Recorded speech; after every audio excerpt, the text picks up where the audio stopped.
At some point in time, you look at yourself, if you're really honest, and you choose to be self-aware because you need to get better at life, because you're fucking miserable, where you go, oh my God, everything I have ever done and thought has brought me to this place where I am a wreck. Right. And dealing with that was not possible in my life because Right. of the way Shame. until I showed up this weekend to your psilocybin treatment retreat. That is, and I want to ask you about that because, you know, the shame, the lack of peace, the misery, the confusion around what it was that it was manifesting itself. You're a loser, Dean, stop doing this, you're not worthy. All of those things, right? The haste, which you talk about in this Medium article, living with haste and living stressed out. I mean, I'm one of billions of people that live like a pulsating, vibrant, loose endings because you're fight or flight all the time. I am fight or flight all the time. What is it about this last weekend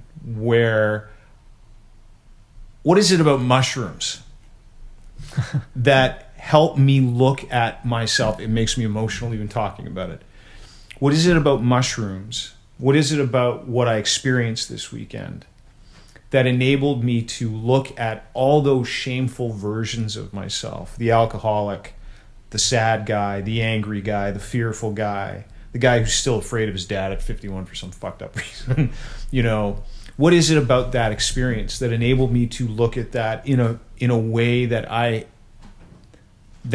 can't explain, in a way where those perceptions didn't exist, where I looked at those aspects of myself that I've been running away from my entire fucking life with empathy, with love, without the parameters of the perception that I had previously looked at myself like that as. How did that happen? Because it's hard for me to when I explain this to people and they're like, how was it? I'm like, fucking unbelievable. Like, I'd sit there and shake my head at not the experience and as transformative as it was, but the transformative part was it enabled me for the first time to see myself and honor all those versions of myself and thank those versions of myself that I've been so ashamed by for so long, that have run my life. The perceptions of other people, the perceptions of myself, they disappeared that weekend. They disappeared through this experience while I was having this experience, and allowed me to look at all of those versions of myself with extreme empathy. What happened this weekend? I guess that's the real question I'm asking. And why? That's the $1 million question, isn't it? This is what everybody asks when they're like, tell me about that experience. There's so much to unpack and everything you just shared. The interesting thing that, the first thing that comes to me is, why do you need to know? Because I feel like I have been sold a bill of goods about how to get better by the Western world, to be honest with you. I really do. So what did you receive? You received, as you shared, an opening, a different perspective, a healing that's begun. We have such a desire to know, which is a control wound, I think, that many of us carry. We're disconnected from believing in something bigger than ourselves. And so therefore we need to know, because how else can we explain it? Well, I want to explain it so I can share it. That's the other thing. Okay. Well, I mean, there's the science, right? There's the neuroplasticity that happens with these medicines, and I really encourage, and there's this battle with the Western allopathic medicine world and calling these ancient medicines drugs. They're drugs, they're substances. When you look at it from this shamanic mind, they're medicines and they have spirits. All shamanic views, cultures across the world see through the lens of animism, which is that everything is alive, everything has a spirit, and that enables us to learn from things in a different way, and not just seeing something as an object that I can take, but as seeing something as alive and even an extension of me, and therefore I choose to move about it and with it in a different way. So when you're communing with a medicine that has a spirit, that has an intelligence. I mean, go watch Fantastic Fungi. We've talked about this. I have twice, dude. When I got back from the retreat, I watched it again the second I hit the couch. The kingdom of fungus is so intelligent, right? It's so wise. I'm not Paul Stamets. I'm not gonna, I'm not that scientist. I understand enough about it to inform the way in which I address them when I commune with them. Mm-hmm. But when you go into communing with a medicine that you know has the ability to withstand every major extinction, to create life on this planet, to be at the beginning and end of the life cycle of everything, to be the digestive tract of the forest floor, to uplift other beings around it by transferring nutrients from tree to tree and information, becoming the brain of the forest. You go in and you go, oh, this isn't just like some pill I'm putting in and I'm told I'm going to get some, experience. Mm-hmm. No, I'm stepping into a classroom with a master teacher of symbiosis, of synchronicity, of cooperation, of anti-fragility, of resourcefulness. Now I'm understanding, okay, the mycelium grows under the ground and creates these networks. See, and this is the part that freaked me out when I watched Fantastic Fungi. You talked about it. Explain that, because I want people to understand. So every footstep, and I'm gonna butcher the number, but every footstep we take in a forest all over the world, there are kilometers and kilometers of mycelium that get affected by that footstep. It's essentially the brain or the internet of the forest. These are interconnecting pieces of right. Fungi. Fungi is a decentralized nervous system. Yeah. Our bodies and brain is a centralized nervous system. It's contained. They grow cell by cell outward. Sure. In Japan, they created one of their subway systems using fungi. They watched how it grew to the next stop and followed that as the path of least resistance. Incredible. That's all. Wow. Amazing. Yeah. So when you look at that and you see, okay, the ability to adapt to its surroundings, to digest rocks, to digest oil. There's mushrooms that digest plastic. I'm trying to digest my past. How do I go, hey, what if I open myself up to the possibility that there are things in here I don't understand, and that's okay.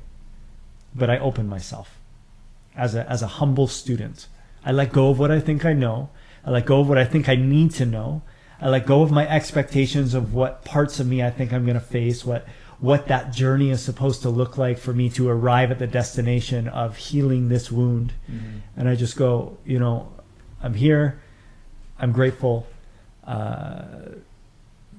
Break my intention down to something really fine-tuned, like what is underneath all of my laundry list of things I want these mushrooms to do for me, and what if I come in as a collaborator and meet the mushrooms with my effort being my openness, my courageousness, the bravery required to surrender and let go and trust, to have faith in this process, to believe that something is happening even though I can't define it yet.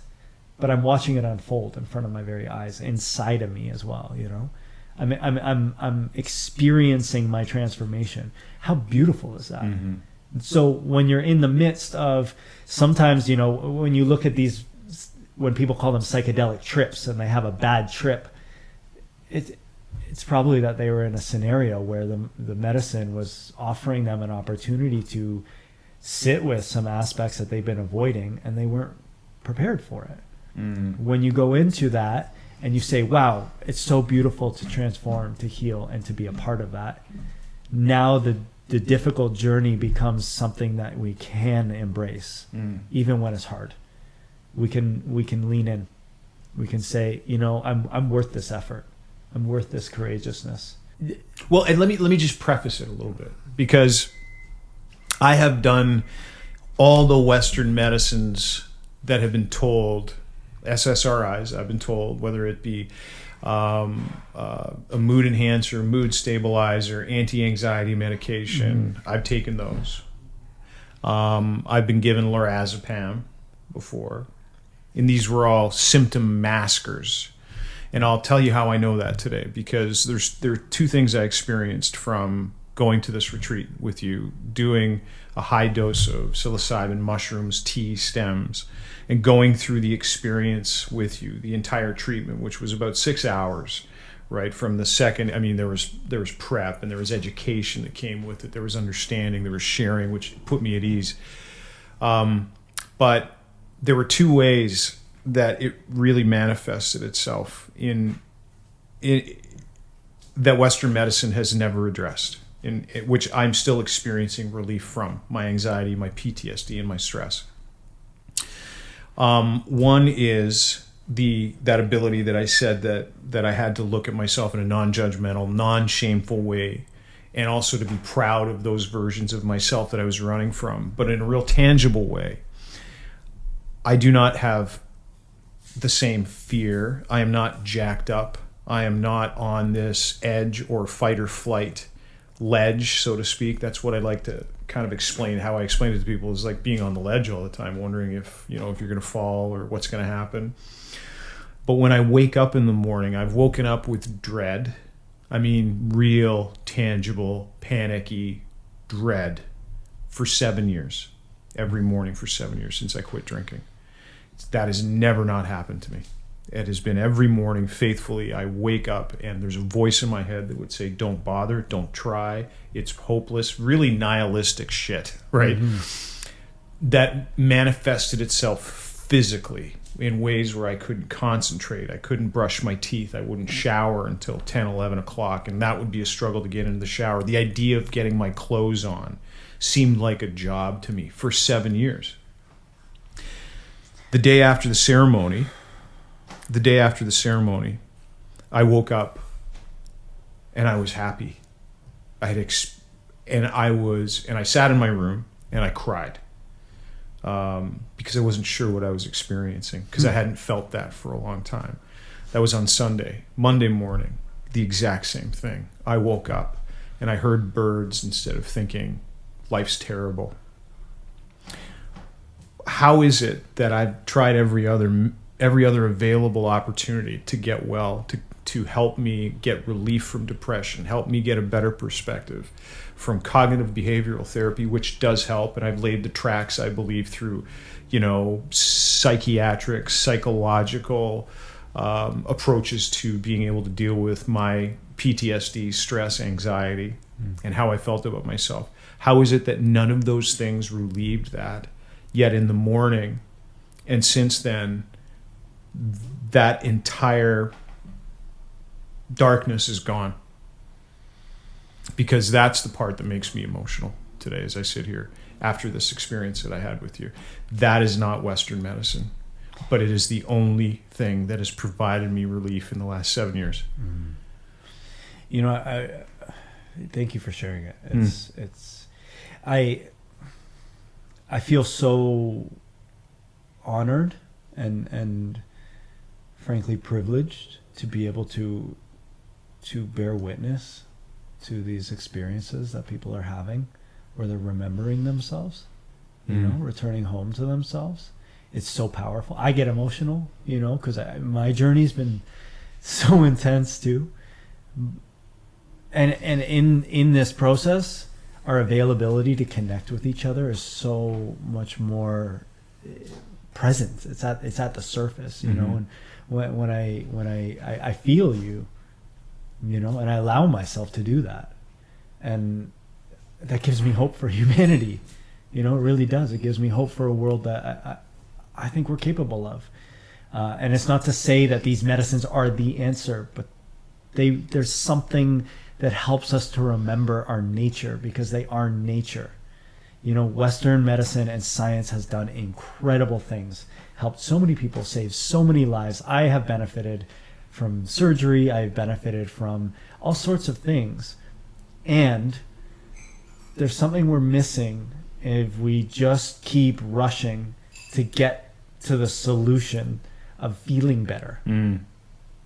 This way is going to the root. And sometimes it's messy. Healing is messy. It can be really messy. There's different plant and fungi and animal medicines that are ancient, and revered, and they can be messy experiences, and we tend to shy away from that. We don't want to look at what's there. We don't want to be uncomfortable when we're uncomfortable. We don't want to be uncomfortable, and we don't want to see the truth. You know, some of my biggest healing has come through my relationship with the truth, and the way in which I was not in relationship with my truth, or being able to share that. Can you give me an example of that? With myself, looking at myself and my behaviors, my actions, lying to people, lying to myself, hiding behind the veneer I created. That was an accepted veneer, and the deeper the hole I dug, the harder it was to try and get out. Yeah. Yeah, hurting people. Because I was so disconnected from sitting with the truth. And when I finally had the inertia of impact, of hitting that it's time now moment to sit with that truth, it was very challenging, but necessary for my own remembrance, from my own reconnection with me. Who am I? Who did I come into this world to be? What are the gifts that I have for this world, and how am I robbing myself and others of those gifts if I'm constantly trying to be someone else because I'm told I have to be, and I'm listening? But did the mushrooms and did the fungi, the fantastic fungi, the magic mushrooms, the super fantastic fungi, that's probably why they call it magic, because I feel like that's what I experienced this weekend, that I can't explain it by any Western metric. Does it help you remove perceptions of yourself? It opens. I mean, there's different ways of looking at it, you know, like you want to look at it from the scientific model only. There's chemical reactions, there's new neural networks, which are new behavioral patterns or thought patterns that are being formed. You know, within the psyche, from my understanding, it's separating us from this kind of attached view of things, where talk therapy is really useful, but it can only get you so far if there's a strong wall there. Right? This is kind of like a stick of dynamite. You know, you still have to dig the hole. You still have to keep digging, but maybe you hit some bedrock. You throw some dynamite down there, and then you have to keep digging, right? Like, you have to keep doing the work afterwards. But the mushrooms, these other medicines, which we'll get to, they have this ability to open our perspective. To, you know, like, I like to use the analogy of like looking at a fish through water from outside of the water. It has a certain shape, it has a certain size, a certain color. You go into the water, and that changes. And you rotate and you start seeing things differently. It offers you that opportunity to look from a different angle, right? It reflects back to you. It acts as a mirror. It shows you through visions, through metaphor, through symbolism, different aspects of yourself that maybe you're having trouble connecting with. It also helps to regulate the nervous system. You talked about hanging on the ledge, that fight or flight that we live in our modern society. I haven't experienced that for 5 days now. Right. There's a recalibration. This is the medicine. There's a healing. There's a resetting. We now have to choose the patterns and the behaviors and the thoughts even that support those changes, right? To me, and this is coming back to the animism, coming back to seeing it as a spirit, paying respect through gratitude and reverence to the gifts that we're given by offering discipline, by offering devotion to that change, you know, instead of this. And this is kind of getting into an interesting kind of topic around colonization and the colonizer in our minds that we all kind of have because we live in a colonized world. We all have this like, I see, I want, I take kind of thing within us to some degree. So what is this substance going to give me? I paid my money. Is it going to fix this for me? As opposed to, oh, it gave me something different than I thought. I didn't think I had expectations, but I expected to see this. I expected this to be healed. Maybe it gave me, for some people, to have an experience that's really challenging because they don't get much. They're waiting for the big fireworks, the big movie, and they don't get that. Yeah, they're waiting for a switch to go on. I think that's how a lot of people look at it. And that's how I looked at it prior to the actual retreat, is I thought, and if you look in my journal, I detailed what I wanted out of this. Yeah. I want this, I want that, I want this. Again, very colonizer perspective, right? Yeah. What can I get from this? What Yeah. can I take, right? And then when you look at like something like love, Mm-hmm. to gift someone from a place of love is to gift them without any expectation of anything in return. Mm. So can we give from that place? It's a hard thing to do. Mm. Can we give our effort? Can we give our gratitude and say, I'm actually going to trust that whatever I get is exactly what I need. Mm-hmm. Maybe not what I want. Something changes in our mind and we start to see messages. We start to see truths, reflections, symbolism in different ways, right? So we now become a participant in the collaboration of this opening. Mm. You know, so the mushrooms do it, but we are very much a part of it. We're very much a part of it. The mushrooms, it feels like, allow you to be in a place to do that, but it also, you know, I noticed back to what you're saying about what we want, what we hope we get out of this.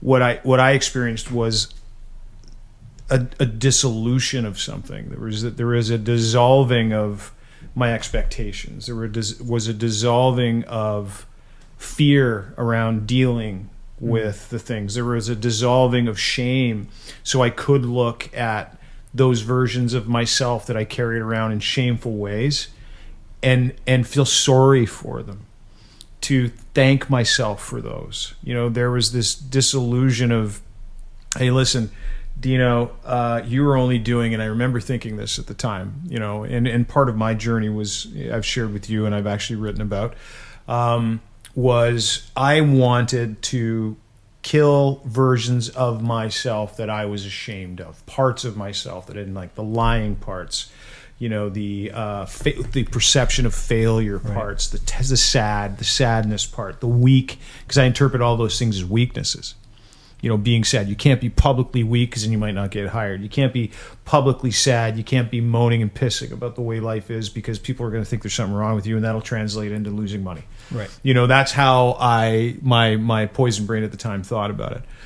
But the way that I looked at those things in that experience was, oh no, you know, they have to come with us. They are part of your journey. We have to honor. Those are our teachers. Mm. Those are our teachers, right? The hardest things about us for us to look at, those are our teachers, right? They are the most challenging kid in a classroom. They are the family member that triggers you the most. They are those things internally, and those are our teachers, right? And it's really interesting, you know, to look at it from that perspective. Because it changes it from the victim mentality to the gratitude mentality, the gratitude attitude, you know, of, oh, thank you that you are here to teach me. Something shifts in the mind. We now soften and we become more pliable, right? We can move like water instead of like stone. Sometimes it's effective to be like stone, but often it's effective to be like water too, where there's fluidity. It can be strong when it needs to be, but there's also this softness. There's this ability to flow with the currents of life, right? And right now that's present for me. And instead of creating my own suffering by resisting it, I can embrace it. And I can withstand this discomfort through acceptance and understand that nothing lasts. Everything is going to change. How do I want to be present in this moment? Can I offer myself that strength to be in this discomfort? You know, V said once, the wisdom of no escape. And that hit me like a train. It's like, oh, once I accept that I can't escape this, how do I move with it after that acceptance? How do I make it part of my superpower? How do I make it part of my superpower? How am I building my relationship with myself, building safety to feel all the aspects of being me? Yeah. And then what does that create? You know, there's this discomfort. You know, I noticed that was, and I want you to continue that thought, but just to add to what you're saying, and V said this too, something that was a real theme from the weekend is appreciating that discomfort that we've spent so long running away from. Well, you know, as an athlete, I found an ability to rejoice in the burn. Mm-hmm. It sucked sometimes, but there was a part of me that was celebrating the fact that I was getting stronger. Mm-hmm. I was offering my will and my effort for my ability to grow. Unfortunately, that growth was related to enslaving my body into achieving my ego's desires, right? But that concept is still very relevant in this inward journey. How can I offer my strength and courage, which I used to let go, Mm-hmm. instead of force and grip? Can I be strong enough to surrender, to let go, to soften, to say, this is, how can I move differently within this? When I have an emotion or a thought pattern that sweeps me up, I would love to hear how that is experienced by you. But like when something comes in, the trigger, the microphone, Yeah. the anxiety, how can I be present with this and create a new way? I'm obsessed with the distractive nature with which we deal with those things on a daily basis now, as opposed to leaning into it. That was another thing that came away. A big takeaway for me was, you talk about the importance in the practice that you have of really being in it, really being uncomfortable. V, who helped facilitate, talked about cutting your head off and just allowing yourself to be part of that process. And when we say cutting our head off, it's not thinking about it. It's just being present and saying, forget about your expectations. Yeah, it's telling the mind you're not in control. Yeah. You actually answer to me, and you are incredibly valuable, and you are appreciated Mm-hmm. for all the cognitive ability and the ability to perceive this world. However, you're not in control, Mm-hmm. right? And that's what kind of coming into the heart is about this deeper knowing. When something's right. Mm-hmm. For me, if it's not a fuck yes, it's a no. And I'm really learning to work with that, to trust in that knowing, that intuition. If something in my body goes yes, it's a yes. If something in me is like, it's a right now a no. I don't know yet. I have to feel into it a little more. I have to gather some more information. Mm-hmm. But if I know it's a yes and I don't listen, I'm abandoning myself to please something else or someone else, right? So it's like, can I be loving enough for myself to make those difficult choices, sit in the discomfort of not pleasing somebody else, and listen to the guidance that something deep within me is offering. Mm-hmm. And since I've learned to chop off my head, my entire life has changed. That's why I moved to Costa Rica. Well, yeah, I mean, that the analogy for chopping off your head is literally forgetting about every perception you have, every thought, every idea that you have of yourself and what you're going through, and doing away with the preconceived notions that bring you to that place of extreme discomfort, which in itself is uncomfortable. Right. Because you have to submit and let go, which is another theme behind the medicine, right? It's right. This is not going to be you. You're going on its journey, so you better be comfortable. If you feel like you have to have control over everything in your life, and you need to know where things are going, and you got to be guaranteed outcomes, that is literally like jumping into the great wide open for a lot of people. Yeah. Right? Which is what makes it so daunting for people, as control mechanisms. And then we also have to battle the shame surrounded that our ego carries from having been wrong. Oh, that's a whole other fucking vertical of a conversation. Right. But it's a huge, thick layer that we have to cut through. Right? That's one of the main things that stops us from opening ourselves. Doing anything, or even just opening ourselves up to another way. Yeah. Is we don't want to look at the division in our world. Mm-hmm. People stand at opposite ends of the room pointing fingers, and sometimes they're stuck there because they don't want to admit that they were wrong. When all the world is asking for is for us to just say, like, hey, we're human. It's okay. You might have been wrong about one thing. I was wrong. Maybe the truth lies somewhere in the middle where it usually does. Mm-hmm. And let's just unite, And the fear of being wrong is its own pandemic today. Right. And it's a fucking disease and today. we're not free because of it. Yeah. We are slaves of our fear. We are completely enslaved by it. freedom lies in the ability to say, yeah, I was wrong. That's okay. Yeah. I'm And human. I've learned. And I've learned. And so now I can be right And about who's that. to say that lesson wasn't meant to happen for me, that I needed that, you know? But it is our responsibility to learn from it, or else we will continue. Why are we such dicks about that whole thing? Why are we so... Well, and I know it's like familial and we need to be nice to ourselves I think when it's we talk about societal. it. I think it's societal. Expectations that are placed I on think us. it's there's about yeah. We lack an ability to have compassionate accountability with each other.